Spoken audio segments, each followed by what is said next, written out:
learn in this letter that Don Pedro of Aragon comes this night to Messina.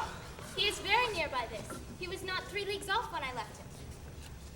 How many gentlemen have you lost in this action? But few of any sort, and none of name. A victory is twice itself when the achiever brings home full numbers. I find here that Don Pedro hath bestowed much honor on a young Florentine called Claudio. He hath borne himself beyond the promise of his age, doing in the figure of a lamb the feats of a lion. I pray you, is Signor Montanto returned from the wars, or no? I know none of that name, lady. My cousin means Signor Benedict of Padua. Oh, he is returned, and pleasant as ever he was. Yet done good service, lady, in these wars. And a good soldier too, lady. And a good soldier to a lady, but what is he to a lord? A lord to a lord, a man to a man, stuffed with all honorable virtue. Indeed, it is so. He is no less than a stuffed man. You must not, sir, mistake my niece. There is a kind of merry war betwixt Signor Benedict and her. They never meet, but there is a skirmish of wit between them. Alas, he gets nothing by that. In our last conflict, 4 of his 5 wits went halting off, and now is the whole man governed with one. I see, lady, the gentleman is not in your books. No, and he were, I would burn my study. But I pray you, who is his companion? Is there no young squire now that will make a voyage with him to the devil? He is most in the company of the right noble Claudio. Oh, he will hang upon him like a disease. He is sooner caught than the pestilence, and the taker runs presently mad. Don Pedro is approached. Good Signor Leonato, you are come to meet your trouble. Never came trouble to my house in the likeness of your grace. You do embrace your charge too willingly. I think that this is your daughter? Her mother hath many times told me so. If Signor Leonato be her father, she would not have his head on her shoulders for all Messina, as like him as she is. It is a wonder that you will still be talking, Signor Benedict. Nobody marks you. What? My dear Lady Disdain, are you yet living? Is it possible Disdain should die when she has such meat food to feed it as Signor Benedict? Courtesy itself must convert to disdain if you come in her presence. Then is courtesy a turncoat, but it is certain I am loved of all ladies, only you excepted. And I would I could find in my heart that I had not a hard heart, for truly I love none. A dear happiness to women. They had else been troubled by a pernicious suitor. I thank God and my cold blood I'm of your humor for that. I'd rather hear my dog bark at a crow than a man swear he loves me. God keep your ladyship still in that mind. So some gentleman or other shall scape a predestinate scratched face. Scratching could not make it worse, and 'twere such a face as yours were. Well, you are a rare parrot teacher. A bird of my tongue is better than a beast of yours. I would my horse at the speed of your tongue, and so good a continuum. But keep your way, in God's name. I have done. You always end with a jade's trick. I know you of old. Signor Claudio, Signor Benedict, my friend Leonato hath invited you all. I tell him we shall stay for, at the least, a month. Let me bid you welcome, my lord. Being reconciled to the prince your brother, I owe you all duty. I thank you. I'm not of many words, but I thank you. Please it your grace, lead on. Your hand, Leonato, we will go together.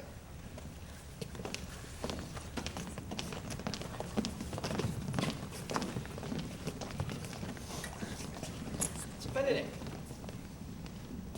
What? Didst thou note the daughter of Signor Leonato? In faith, methinks she's too low for a high praise, too brown for a fair praise, and too little for great praise. Only this commendation I can afford her. Were she other than she is, she were unhandsome, and being none other but as she is, I do not like her. Thou thinkest I'm in sport. I pray thee, tell me truly what thou thinkest of her. Would you buy her that you inquire after her? Oh, can the world buy such a jewel? Yea, and a case to put it into. In mine eye, she is the sweetest lady that ever I looked on. I can see yet without spectacles, and I see no such matter. There's her cousin, and she were not possessed with a fury, exceeds her as much in beauty as the 1st of May of the last of December.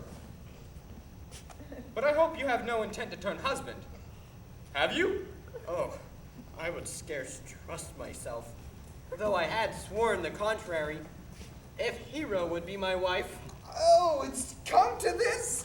In faith, shall I never see a bachelor of 80 again? Look, Don Pedro has returned to seek you. What secret hath kept you here that you fall not to Leonatos? He is in love. With who now? That is your grace's part. Mark how short his answer be.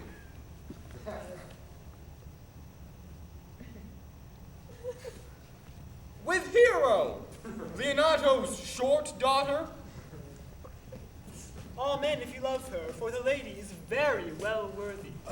you speak this to fetch me in, my lord. By my troth, I speak my thought. And in faith, my lord, I spoke mine. And by my two faiths and truths, my lord, I spoke mine.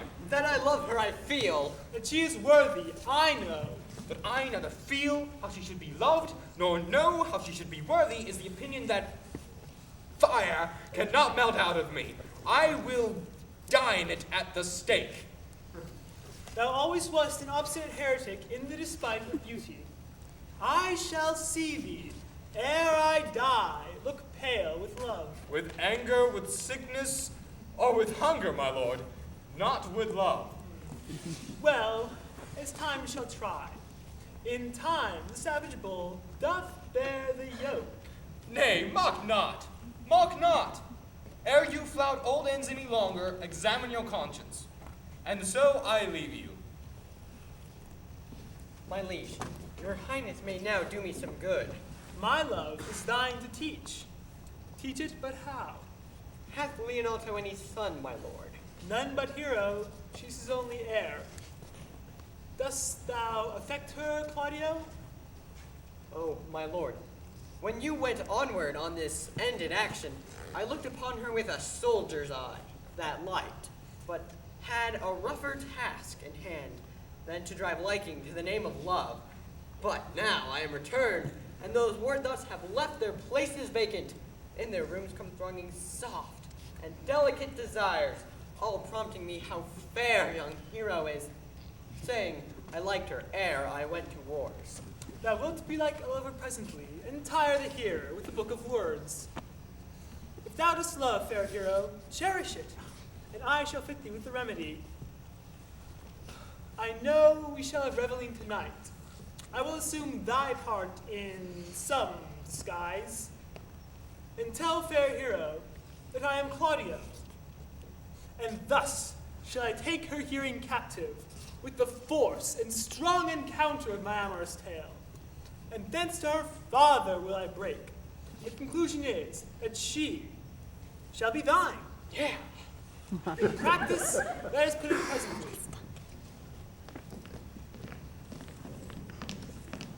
What's the good year, my lord? Why are you thus out of measure sad? There is no measure for the occasion that breeds, therefore the sadness is without limit. You should hear reason. And when I heard it, what blessing brings it? If not the present remedy, at least a patient's sufferance. You have of late stood out against your brother, and he hath newly taken you into his court, where it is impossible you should take root, but by fair weather that you make yourself. It is needful that you frame the season for your own harvest. I had rather be a canker in a hedge than a rose in his grace. If I had my mouth, I would bite. If I had my liberty, I would do my liking. In the meantime, let me be that I am and seek not to alter me. Can you make no use of your discontent? I make all use of it, for I use it only. Who comes here? What news brought you? I can give you intelligence of an intended marriage. Will it serve for any model to build mischief upon? What is he for a fool that betroths himself to unquietness?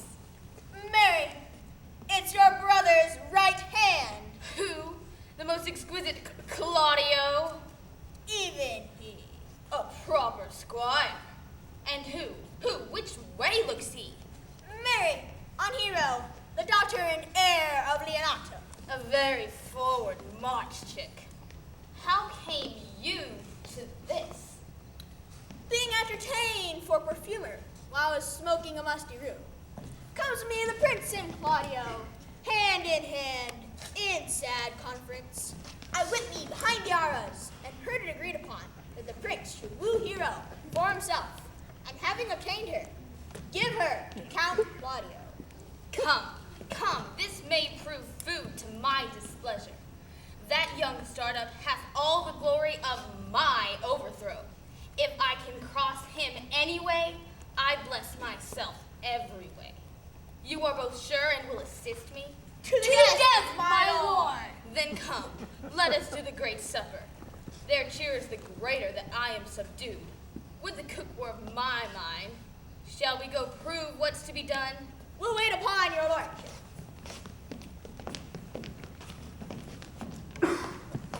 Was not Count John here at supper? I saw him not. How tartly the gentleman looks. I never can see him, but I am heartburned an hour after. He is of a very melancholy disposition. He were an excellent man that were made just midway between himself and Benedict.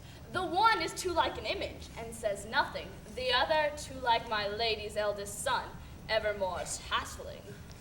Then, have Signor Benedict's tongue in Count John's mouth, and have Count John's melancholy in Signor Benedict's face. With a good leg and a good foot, uncle, and money enough in his purse, such a man could win any woman in the world if he could get her good will. By my troth, niece, thou wilt never get thee a husband if thou be so shrewd of thy tongue. In faith, she's too cursed. Well, niece, I trust you will be ruled by your father. Yes, faith, it is my cousin's duty to make a curtsy and say, Father, as it please you. Yet for all that, cousin, let him be a handsome fellow, or else make another curtsy and say, Father, as it please me. Well, niece, I hope to see you one day fitted with a husband. Not till God make men of some other metal than earth. Would it not grieve a woman to be overpowered by a valiant piece of dust? No, uncle, I'll none. Well, daughter, remember what I told you.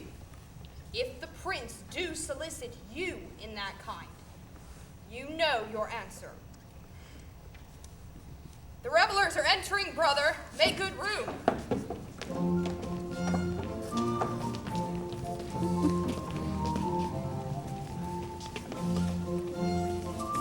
Lady, do you walk about with a friend? So you walk softly, and look sweetly, and say nothing. I am yours for the walk, and especially when I walk away. Me your company. I may say so when I please.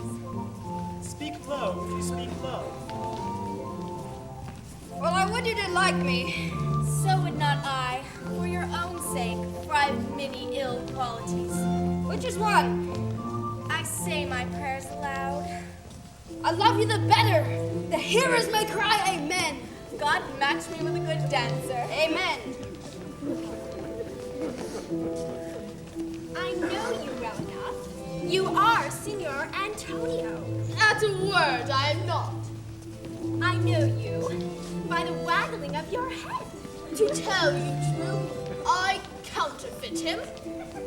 You could not do him so ill well, unless you were the very man himself. At a word, I am not. Come, come. Do you think I do not know you by your excellent wit? Can virtue hide itself?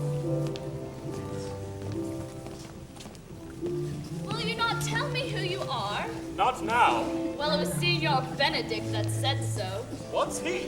I'm sure you know him well enough. Not I. Has he- Believe me. Has he never made you laugh? I pray you, what is he? Why, he is the prince's jester, a very dull fool.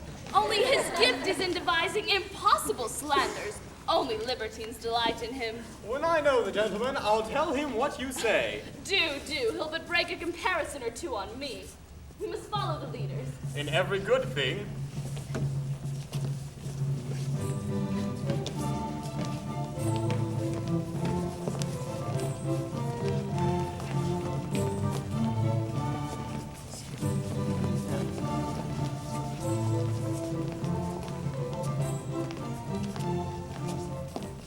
Are you not Signor Benedict?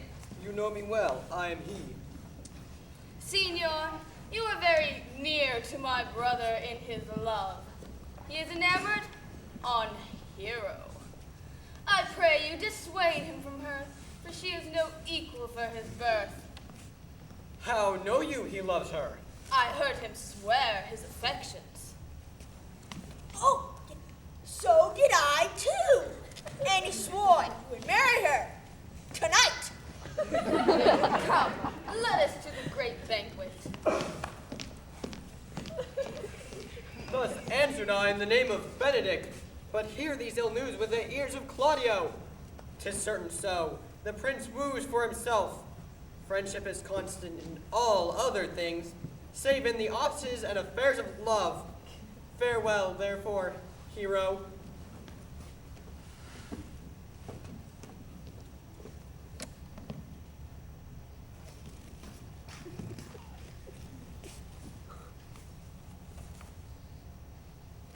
Count Claudio. Yea, Ah. the same. Come, will you go with me? Whither? Even to the next willow, Count. About your own business, for the prince hath got your hero. I wish him joy of her. But did you think the prince might have served you thus? I pray you, leave me.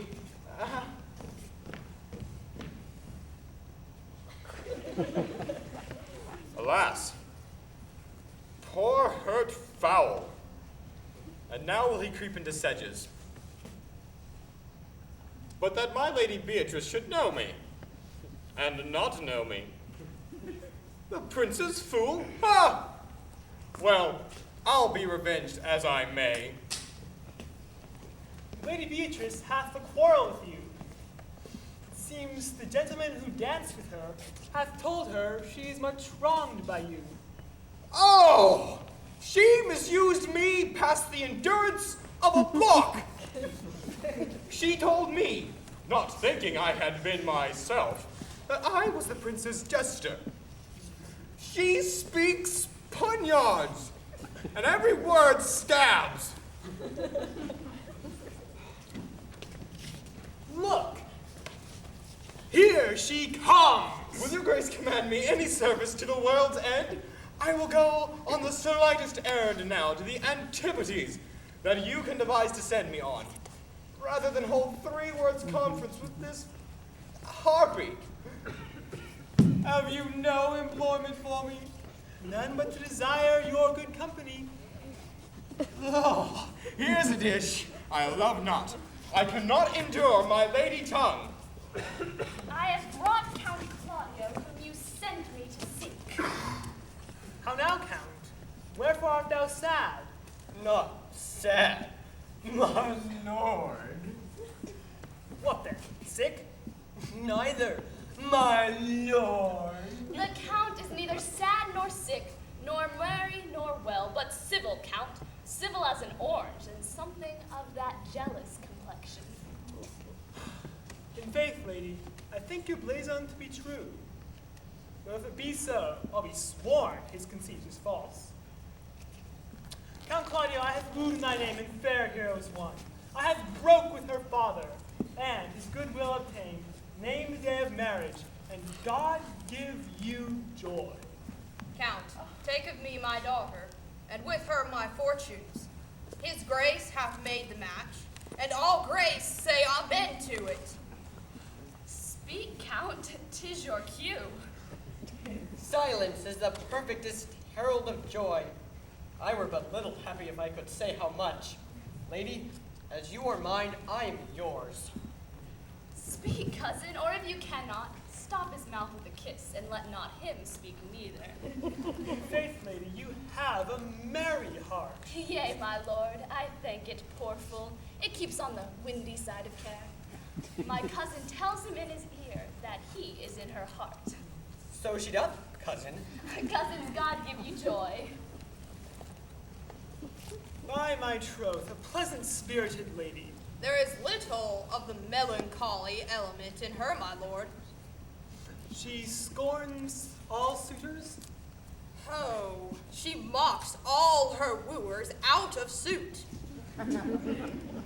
She were an excellent wife for Benedict. Oh, my lord, if they were but a week married, they would talk themselves mad. Count Claudio, when mean you to go to church? Tomorrow, my lord. Time goes on crutches till love has all his rights. Not till Monday, my dear son, which is hence a just 7 night, and a time too brief, too, to have all things answer in my mind. Come, you shake your head at so long an interlude. But I'll warrant thee, Claudio, the time shall not go by smoothly with us. I shall, in the interim, undertake one of Hercules' labors, which is to bring Signor Benedict and the Lady Beatrice into a mountain of affection one with the other. I fain would have it a match, and I doubt not but to succeed, if you three will but render me such assistance as I may require. My lord, I am for you, though it cost me 10 nights' watchings. And I, my lord. And you too, gentle hero? I will do any modest office, my lord, to help my cousin to a good husband. If we can do this, then Cupid is no longer an archer. His glory shall be ours, for we are the only love gods.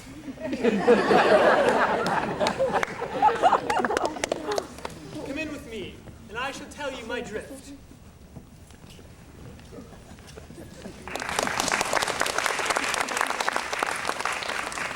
It is so. The Count Claudio shall marry the daughter of Leonato.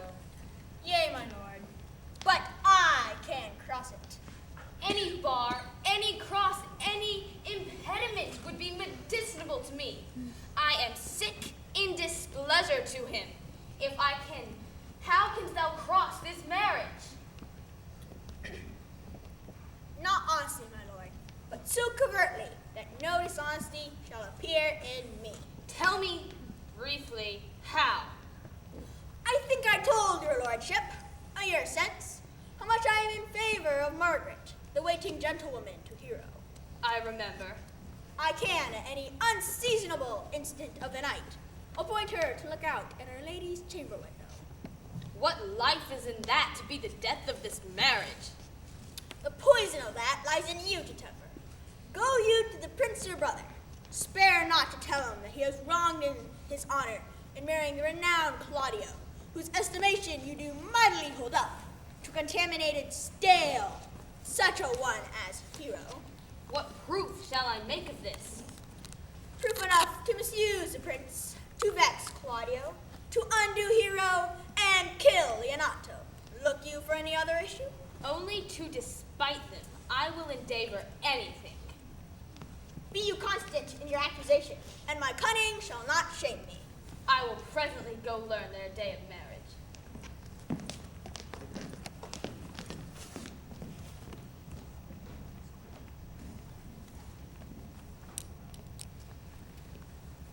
I do much wonder that one man, seeing how much another man is a fool when he dedicates his behaviors to love, will, after he hath laughed at such shallow follies in others, become the argument of his own scorn by falling in love. And such a man is Claudio. Shall I be so converted and see with these eyes? I cannot tell. I think not. Till all graces be in one woman shall not come in my grace. Ah, here comes the prince, and Monsieur Love. I will hide me in the armor.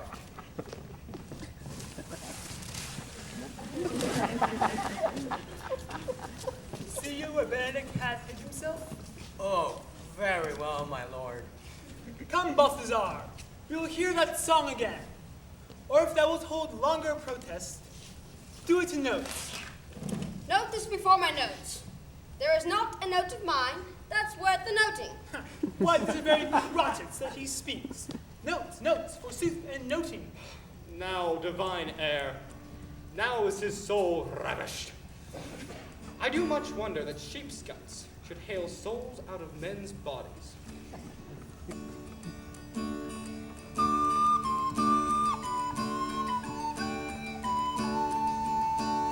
Sigh no more, lady, sigh no more. Men hurt ye see as ever. One foot in sea and one on shore. To one thing constant ever. Then sigh not so, but let him go. And be you blood and body, converting all your sons of woe into a naughty, naughty.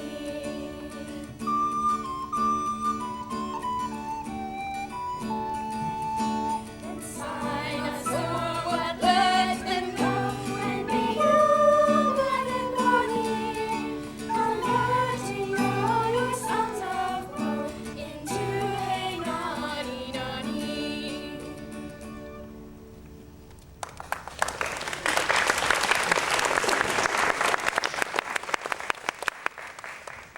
By my troth, a good song. And an ill singer, my lord. Ha! No, Faith. Thou singest well enough for a shift. And he had been a dog that should have howled at us. They'd have hanged him. The best I can, my lord. Do so, farewell. Come hither, Leonato. What was it you told me of today? That your niece Beatrice was in love with Signor Benedict? Oh, aye. Stock on. The foul sense. I did never think that lady would have loved any man. No, nor I neither. But most wonderful she should so dote on Signor Benedict, whom she hath in all outward behaviors seemed ever to abhor. Is it possible? Sits the wind in that corner? Maybe she doth but counterfeit. Ha ha, faith, like Counterfeit. There was never counterfeit of passion came so near the life of passion as she discovers it. Why? What effects of passion shows she? bait the hook well. This fish will bite.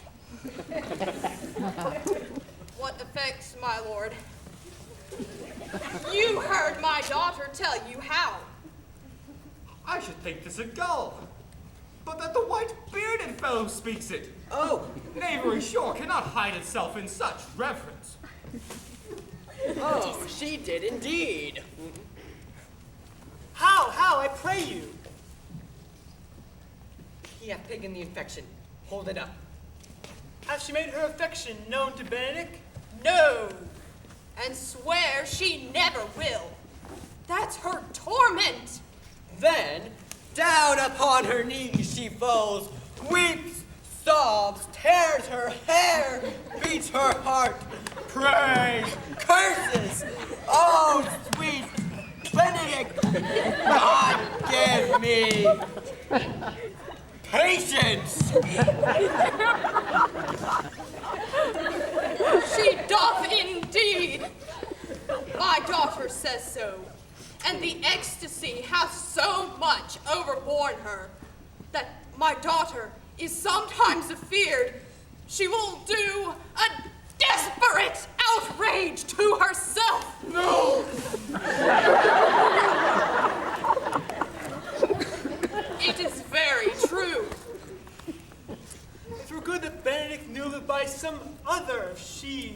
not discover it. To what end? He would but make a sport of it, and torment the poor lady worse. And he should. It were alms to hang him. For she is an excellent, sweet lady, and out of all suspicion, she is virtuous. And she is exceedingly wise. In everything but in loving Benedick. I pray you, tell Benedick of it and hear what he will say. Were it good, think you? Hero says, surely she will die, for she says she will die if he love her not, and she will die ere she make her love known, and she will die if he woo her, rather than she will bate one breath of her accustomed crossness. She doth well if she should make tender of her love. 'Tis possible he'll scorn it, for the man, as you all know, hath a contemptible spirit. Oh! He is a very proper man. He hath indeed a good outward happiness. For God, and in my mind, very wise. He doth indeed show some sparks that are like wit. And I take him to be valiant. As Hector, I assure you. And in the managing of his quarrels, you may say that he is most wise. For either he doth avoid them with great discretion, or he doth undertake them with the most Christian-like fear. I love Benedick well, and would have him modestly examine himself, to see how unworthy he is of so good a lady. My lord, will you walk? Dinner is ready. If he do not dote upon her after this, I will never trust my expectation.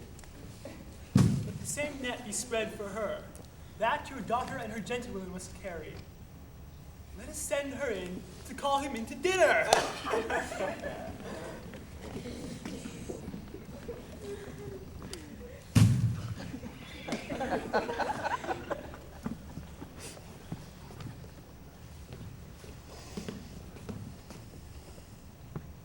This can be no trick. The conference was sadly born. They have a proof of this from Hero. Love me? Why? It must be requited. I hear how I am censored. They say I will bear myself proudly if I perceive the love come from her. They say too that she would rather die than give any sign of affection. I did never think to marry. I must not seem proud. Happy are they that hear their detractions and can put them to mending. They say the lady is fair, truth. I can bear them witness. And virtuous, 'tis so, I cannot reprove it. And wise, but for loving me. For by my truth, it is no addition to her wit. Nor no great argument of her folly. For I will be horribly in love with her. I may yet have some odd quirks and remnants of wit broken on me, because I have railed so long against marriage. Shall quips and sentences and these paper bullets of the brain awe a man from the career of his humor? No! The world must be people! When I said I would die a bachelor, I did not think I would live till I were married. Here comes Beatrice. By this day, she is a fair lady. I do spy some marks of love in her. Against my will, I am sent to bid you come in to dinner. Fair Beatrice, I thank thee for thy pains. I did no more pains for those things than you took pains in thanking me. If it had been painful, I would not have come. You took pleasure then in the message? Yea, just so much as you may take upon a knife's point and choke a dog withal. You have no stomach, Signor? Fare you well.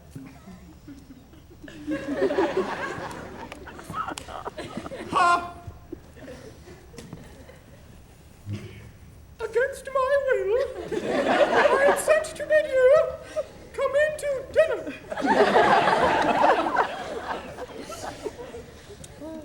There's a double meaning in that.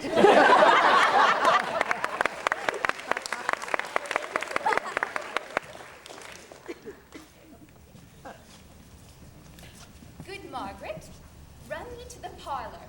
There wilt thou find my cousin Beatrice. Whisper in her ear, and tell her I and Ursula walk in the orchard, and our whole discourse is all of her. There will she hide her to listen our propose. This is thy office. Bear thee well in it, and leave us alone. I'll make her come. I warrant you presently.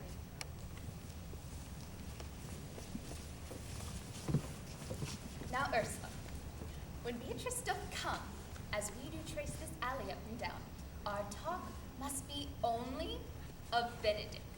When I do name him, let it be thy part to praise him more than ever man did merit. Now, begin. But are you sure that Benedict loves Beatrice so entirely? So says the prince, and my new trothful lord. And did they bid you tell her that, madam?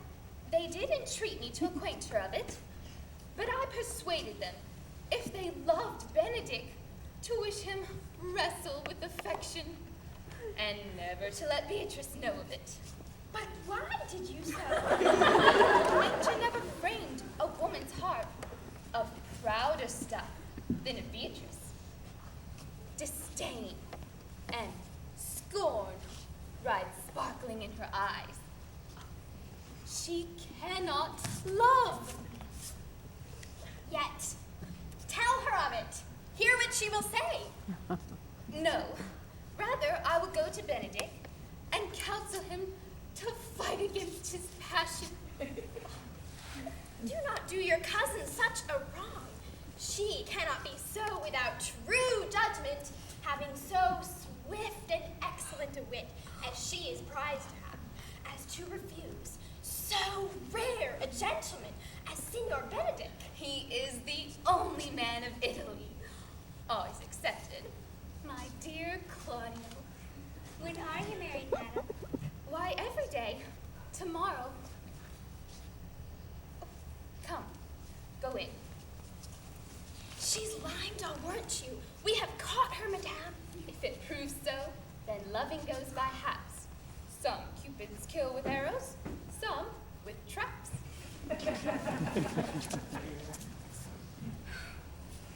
What fire is in mine ears? Can this be true?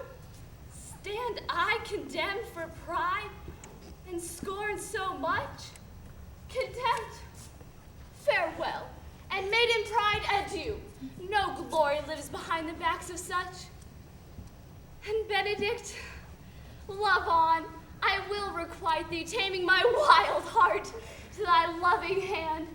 If thou dost love, my love shall incite thee to bind of our loves in a holy band. For others say thou dost deserve, and I believe it better than reportingly.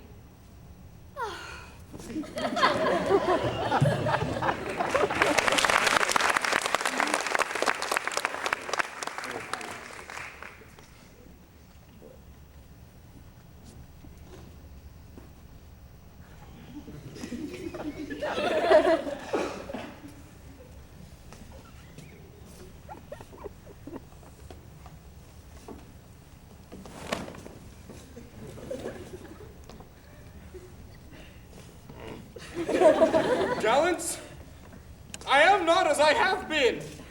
So say I. Methinks you are sadder. I hope he be in love.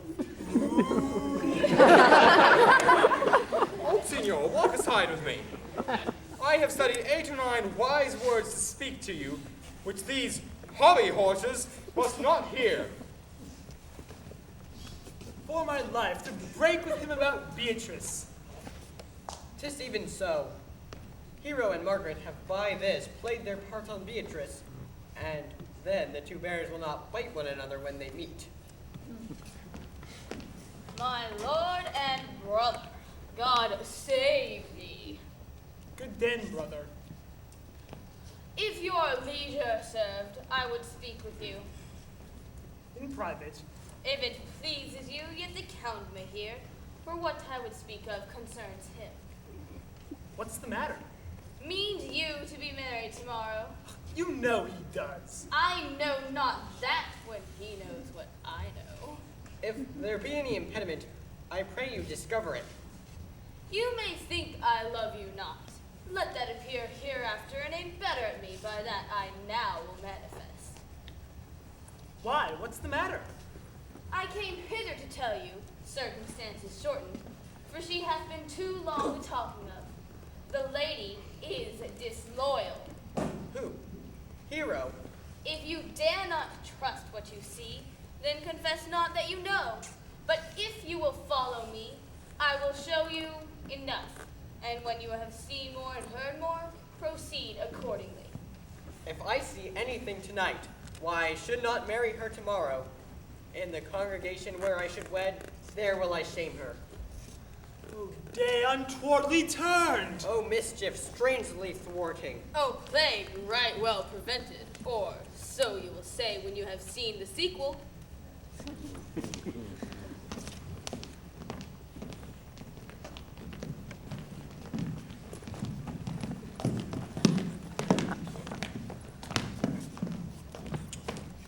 Are you good men and true?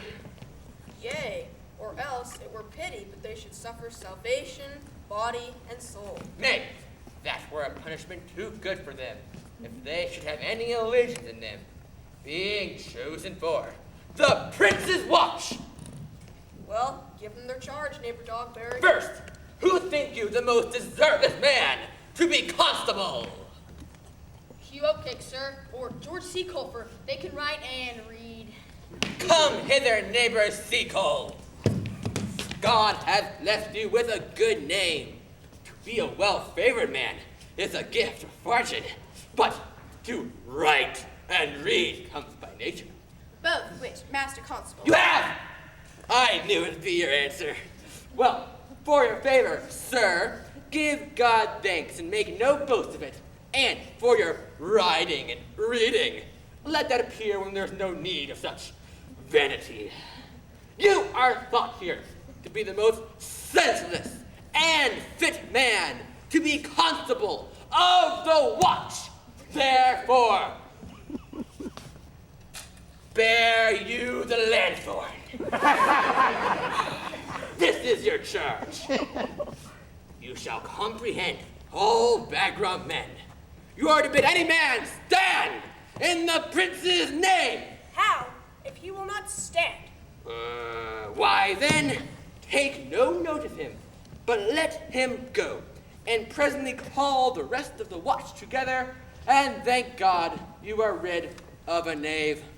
If he will not stand when he is bidden, he is none of the prince's subjects. True, and he is to meddle with none but the Prince's subjects.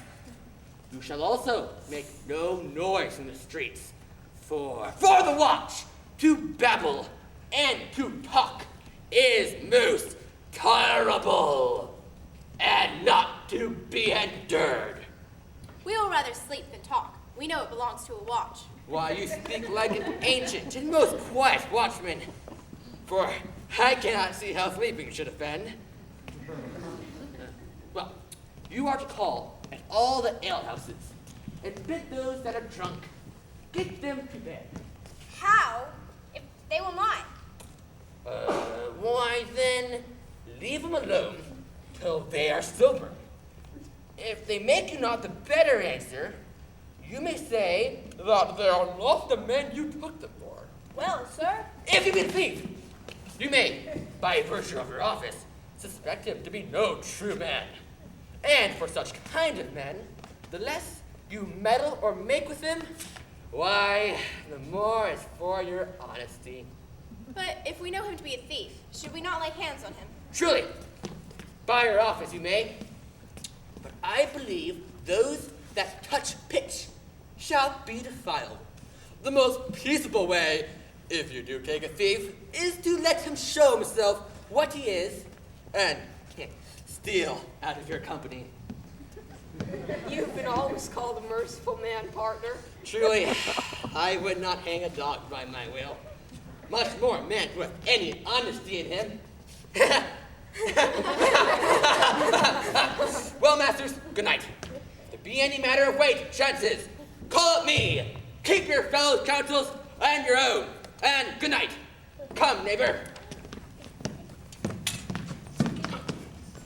Well, masters, we hear our charge. Let us sit here till 2 and then all go to bed. One word more, neighbors! I beseech thee! Watch about Senior Leonato's door.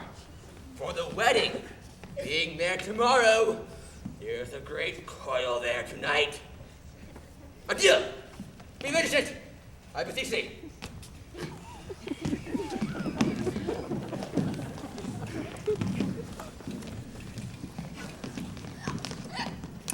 Conrad!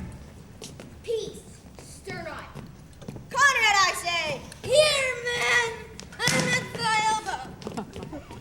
Ah, Mass, am I bewitched? I thought there would a scab follow. I'll be an answer for that. Now forward with thy tale. Stand thee close then, under this penthouse, for it drizzles rain. And I will, like a true drunkard, utter all to thee. Some treason, masters. Yet stand close. Therefore know, I have earned of Don John 1,000 ducats. Is it possible that any villainy could be so dear? Thou shouldst rather ask if it were possible any villainy should be so rich. I wonder at it. Not so neither, but know that I have tonight wooed Margaret, the waiting gentlewoman to Hero, by the name of Hero. She leads me out at Our Lady's chamber window, bidding 1,000 times good night. I tell this tale vilely. I should first tell thee how the prince, Claudio, and my master, planted and placed and possessed by my master Don John, saw far off in the orchard this amiable encounter. And thought they Margaret was Hero? 2 of them did, the prince and Claudio. But the devil, my master, knew she was Margaret, and partly by his oath, which first possessed them, partly by the dark, which did deceive them, but chiefly by my villainy, which did confirm any slander Don John had made. Away went Claudio enraged, swore he would meet her, as he was appointed, next morning at the temple, and there, before the whole congregation, shame her with what he saw o'ernight, and send her home again without a husband. Charge you in the prince's name. Stand! Halt right, Master Constable. We have here recovered the most dangerous piece of lechery that ever was known in the Commonwealth.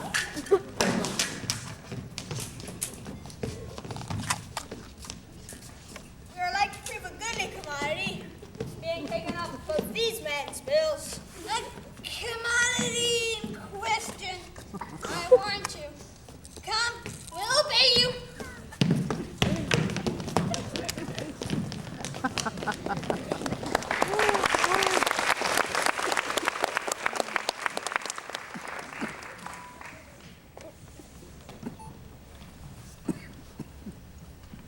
Troth, I think your other rabatta were better. No, pray thee, good Meg. I'll wear this.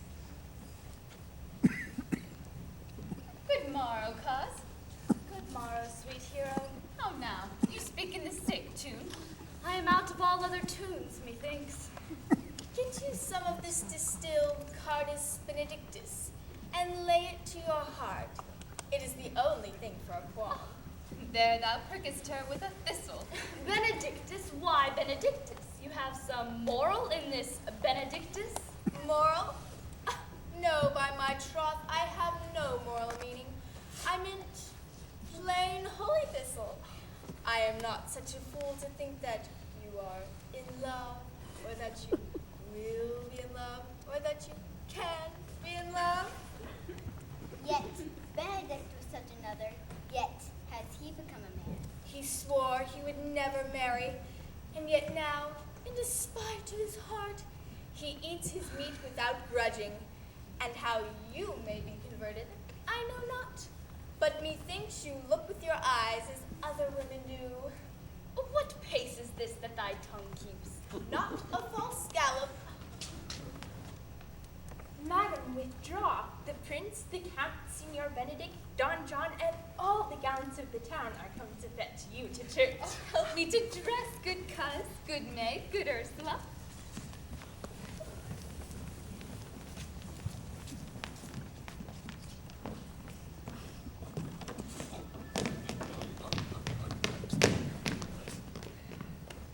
What would you with me, honest neighbor? Marry, sir, we would have some confidence with you. That discerns you nearly. Brief, I pray you, for you see it is a busy time with me. Mary, that it is, sir. Yes, in truth it is, sir. Neighbors, you are tedious.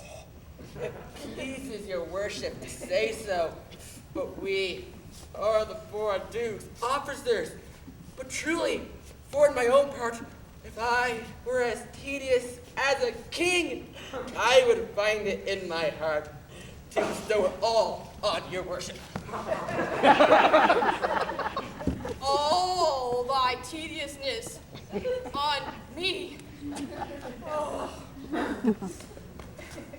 I would fain know what you have to say. Marry, sir, our watch tonight, accepting your worship's presence, hath taken a couple of as arrant knaves as any in Messina. A good old man, sir. He will be talking. I must leave you. One word, sir. Our watch, sir, hath indeed comprehended two auspicious persons, and we would have him this morning examined before your worship. Take their examination yourself, and bring it me. I am now in great haste, as may appear unto you. It shall be suffragance. Drink some wine. There you go. Fare you well. Go, good partner, go! Get ye to Francis C. Cole. Bid him bring his pen and inkhorn to the jail. We are now to examination these men. And we must do it wisely. We will spare for no wit. I promise thee, here's that shall drive some of them to a non-come. Only get the learned writer to set down our excommunication and meet me at the jail.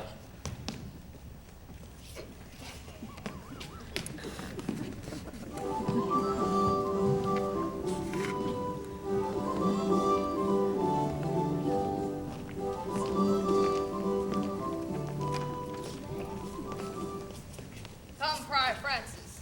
Be brief. Only to the plain form of marriage. And you shall recount their particular duties afterwards. You come hither, my lord, to marry this lady?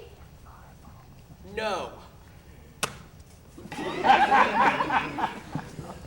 To be married to her, friar.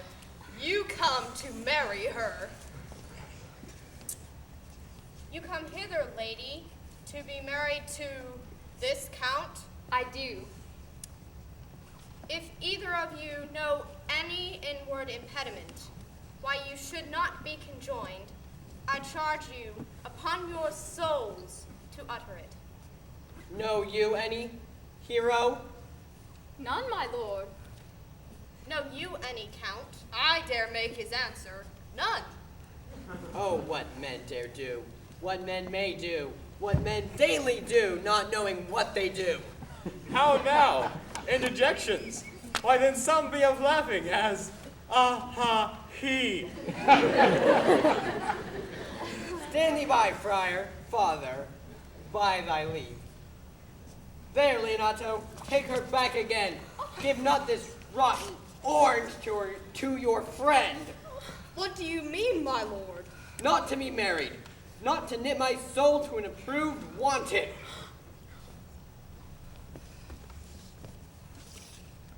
Sweet prince, why speak not you? Why should I speak? I, who stand dishonored, having gone about to link my dear friend to a common stale. Are these things spoken, or do I but dream? Sir, these things are spoken, and they are true. Let me but move one question to your daughter, and by that fatherly and kindly power that you have in her, bid her answer truly. I charge thee, do so, as thou art my child. Oh God, defend me! How I am beset! What kind of catechizing call you this? What man was he talked with you yesternight out at your window twixt 12 and 1? Now, if you are a maid, answer to this. I talked with no man at that hour, my lord. Why then you are no maiden? Leonato, I am sorry that you should hear this. Upon mine honor, myself, my brother, and this grieved count did see her, hear her, at that hour, talk with a ruffian at her chamber window, who hath indeed, most like a liberal villain, confessed the vile encounters they have had 1,000 times in secret. Hath no man's dagger here a point for me? Come, let us go. These things thus come to light. Smother her spirits up. How doth the lady? Dead, I think. Help, uncle. Hero, why hero, uncle? Friar, Senior Benedict. O fate, take not away thy heavy hand.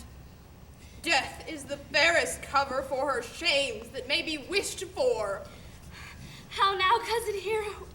Have comfort, lady. Dost thou look up?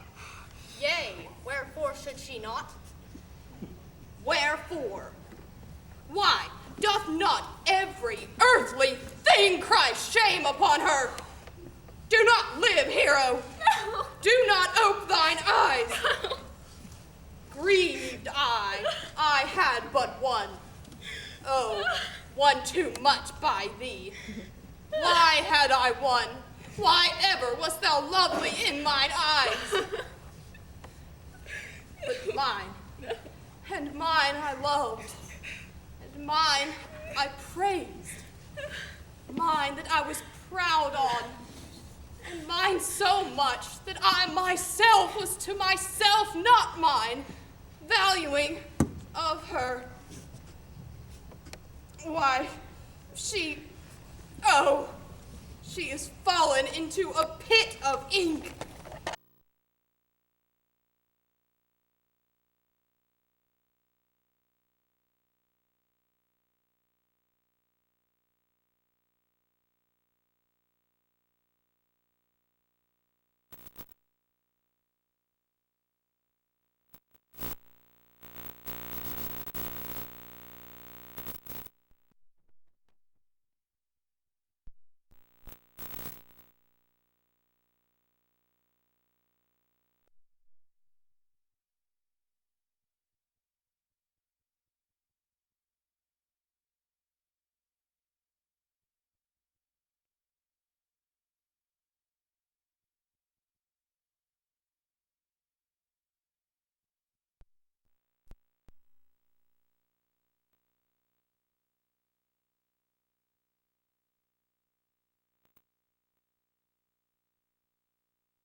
hear of it.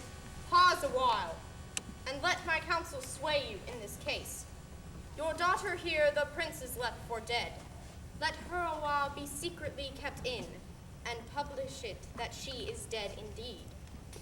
What shall become of this? What will this do? Marry, this well carried shall on her behalf change slander to remorse. That is some good. But not for that dream I on this strange course, but on this travail look for greater birth. She dying, as it must be so maintained, upon the instant that she was accused, shall be lamented, pitied, and excused of every hearer. So will it fare with Claudio. When he shall hear she died upon his words, the idea of her life shall sweetly creep into his study of imagination. Then shall he mourn, and wish he had not so accused her. No, though he thought his accusation true. Signor Leonato, let the friar advise you.